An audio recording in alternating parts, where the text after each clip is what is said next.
When a pregnant woman suddenly collapsed in front of Timothée Chalamet, his unexpected reaction left everyone in tears. Before we continue this story, let us know where you're watching from. If you enjoy stories like this, subscribe to the channel because tomorrow we have another special story for you. The air was heavy with the smell of rain-soaked concrete as Timothée Chalamet stepped out of the black SUV. It wasn't a planned stop. His driver had taken a detour through a quieter part of the city, one lined with dim streetlights and the faint hum of distant traffic. He pulled his hood over his head, hoping to remain unnoticed. The streets were eerily quiet, save for the occasional shuffle of hurried footsteps. But something caught his attention. At the corner of the block, near a closed convenience store, a young woman stood hunched over. Her frame was small, almost fragile, her arms clutching her swollen belly as if shielding the life within her. Timothée slowed his pace, his gaze fixed on her. She was barefoot, her shoes discarded nearby, and her coat, if you could even call it that, was thin and tattered, barely enough to fend off the biting cold. Her fingers gripped a crumpled dollar bill, trembling as she looked toward the store. "Please, I just need a little bread." Her faint voice cracked through the stillness. The clerk behind the counter didn't even glance up. "No money, no food. We're closed," he said flatly, turning his back. The woman swayed slightly, her knees bending as she tried to stay upright. She turned away from the window, looking around, but no one stopped. A man across the street checked his watch and walked faster, avoiding her entirely. A couple waiting for a bus shifted uncomfortably but didn't intervene. Then it happened. Her body gave out. She stumbled forward, her arms trying to break the fall but failing. She hit the ground hard, her face twisting in pain as she clutched her stomach. Timothée froze. For a moment, so did the world around him. Then he moved, faster than he thought possible, reaching her side in seconds. "Hey, hey," he said, his voice sharp, his hands hovering as he tried to figure out how to help. "Are you okay? Can you hear me?" The woman's breathing was shallow, her lips turning pale. Her eyes fluttered open briefly, meeting his. "Help me," she whispered. A small crowd began to form. People stared, some pulling out their phones to record, but no one stepped forward. Timothée's jaw tightened. "She needs help," he shouted to no one in particular.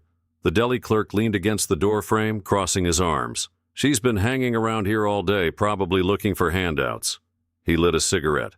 "Not my problem." Timothée turned to him, his eyes blazing. "She's pregnant and passed out on the ground."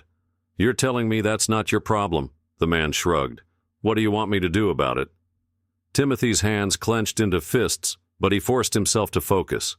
He pulled off his jacket, draping it over the woman to keep her warm. "You're going to be okay," he said softly, though his heart was racing. He glanced around again. The crowd had grown, but the faces were the same, curious, detached, unwilling to act. He pulled out his phone.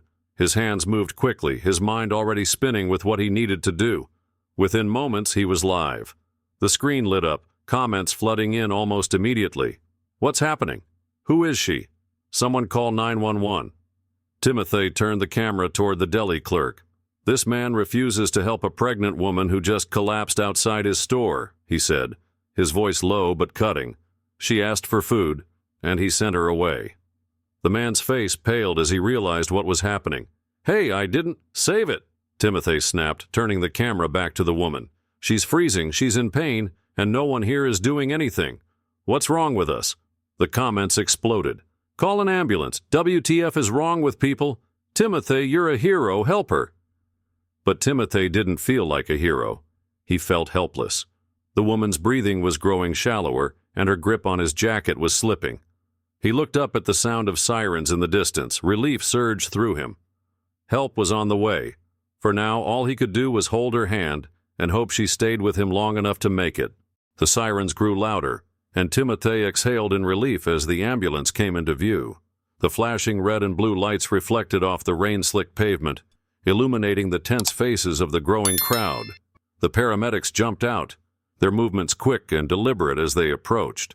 "She's in bad shape," Timothée said, his voice tight. He pointed to the unconscious woman. "She needs help, now."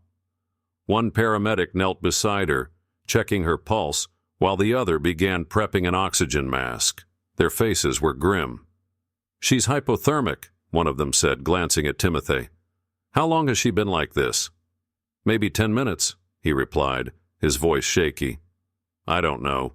She collapsed right in front of me. The paramedic frowned. She's weak, but there's still a pulse. We need to get her to the hospital immediately.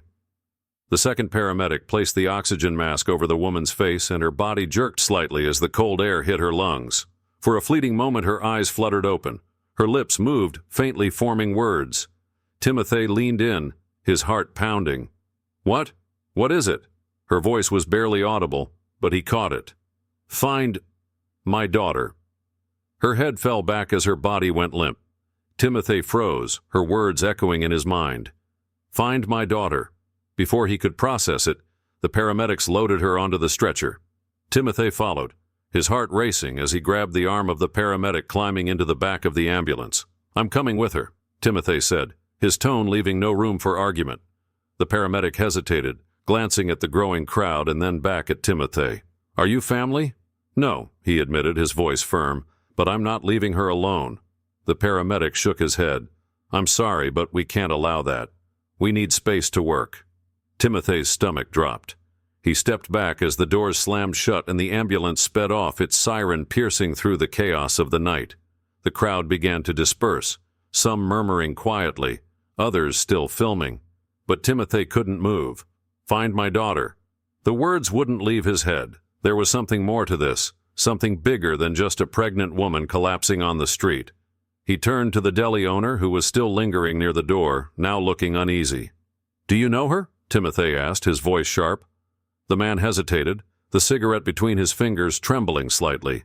She's been hanging around for a couple of days, he said, avoiding Timothée's gaze. Kept talking about needing to find someone. I didn't really listen. Timothée's fists clenched, anger bubbling in his chest. She was asking for help and you ignored her. What kind of person does that? The man didn't respond. He simply slinked back into his store, locking the door behind him. Timothée pulled out his phone again, the live stream still running. The comments were pouring in, a mix of outrage and confusion. Who is her daughter? What's the backstory here? Timothée, you have to find out what's going on. His grip tightened around the phone. He couldn't let this go. Whatever had happened to her, whatever she meant by her final words, he needed to know. Later that night, Timothée sat in his car scrolling through the comments on his live stream. The video had gone viral, already amassing millions of views. The whole world had seen what happened, and now they wanted answers just as much as he did. A notification popped up on his screen, a direct message from an anonymous account. The message was short, but chilling. She's not the first. Timothée's blood ran cold. He stared at the words, his mind racing. He quickly typed back, What do you mean? The response came almost immediately. Pregnant women, young mothers, they've been disappearing. Someone needs to stop it. Timothée's heart pounded. This wasn't just an isolated incident. This was a pattern, a horrifying, deliberate pattern. Before he could respond, another message popped up. You're in over your head. Be careful who you trust. Timothée looked around the dark street, his unease growing. Who was behind this? And how much danger was he putting himself in by digging deeper? One thing was clear. This wasn't over. Not even close. Timothée stared at his phone, the anonymous message glaring back at him like a warning in the dark. You're in over your head. Be careful who you trust. His hands trembled as he turned off the live stream, his mind racing. Pregnant women disappearing, a deliberate pattern, and now this cryptic warning? The city lights blurred outside the car window as he tried to piece everything together. Who was this woman? What had happened to her daughter? And why did it feel like someone didn't want him to know the truth? His phone buzzed again, a notification. This time it was a screenshot sent from a follower who had been watching his live stream. The image showed the woman standing outside the deli earlier that day, clutching a piece of paper in her hand. On it, a name and a number were scribbled. Timothée squinted, enlarging the image. The name read, Lillian Grace. Without hesitation, he searched for the name on his phone. It brought up a missing persons report filed 2 months ago.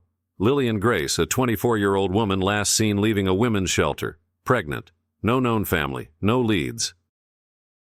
Timothée's heart sank.